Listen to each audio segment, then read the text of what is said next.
What happens when a queen returns home? Not as a visitor, but as someone whose story still lives in the streets, the memories, and the hearts of the people she left behind. In Melbourne, something remarkable unfolded. The city did not welcome Queen Mary and King Frederik as distant royals from another continent. Instead, it embraced them like old friends coming home after a very long journey. And for Mary, that homecoming carried a powerful emotional weight that could be felt from the very first moment. As the sun dipped behind the stunning Royal Botanic Gardens, around 350 guests gathered for what would become one of the most heartfelt moments of the Danish royal visit to Australia. Distinguished figures filled the venue, but beneath the formal setting was something far more personal. The evening seemed less like a state occasion and more like a reunion written by fate itself. If you're enjoying this story so far, don't forget to like, share, and subscribe to Royal Scope for more fascinating royal stories. Then came a moment that quietly stole the spotlight. Among the guests was Amber Petty, one of Mary's closest and longest-standing friends. The instant Mary spotted her, her face lit up with unmistakable joy.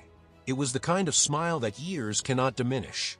Their friendship stretches back decades, all the way to Melbourne in the 1990s and later to that famous evening at Sydney's Slip Inn in 2000. What seemed like an ordinary night out with friends became the opening chapter of a modern fairy tale when Mary met the prince who would eventually change her life forever. The evening was filled with reminders of the journey she has traveled. Mary chose an elegant floral Zimmermann dress designed by Australian sisters Nikki and Simone Zimmermann. It was more than a fashion choice. It felt like a tribute to her roots.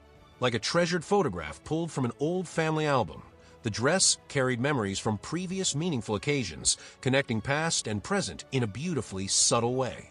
King Frederik added laughter to the evening with a charming story from an earlier Australian visit.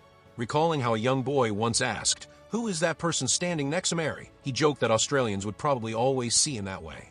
The room erupted with warm laughter, and the story perfectly captured the unique affection Australians hold for their hometown queen.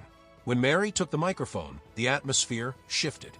Her words spoke of gratitude, belonging, and the importance of never taking support for granted. Family members, including her nephews Alexander Stevens and Michael Woods, listened proudly as she reflected on the place that shaped her. It was a reminder that despite crowns, titles, and royal duties, family remains one of life's strongest anchors. As this state visit draws to a close, Melbourne delivered a moment that felt less like royal history and more like a heartfelt family album coming to life. More than 20 years after leaving Australia, Mary stands between two worlds, connected deeply to both. Perhaps that is why her story continues to resonate so strongly.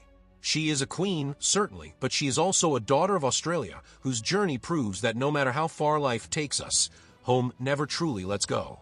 Before you leave, be sure to subscribe to Royal Scope for more unforgettable royal moments and stories from around the world.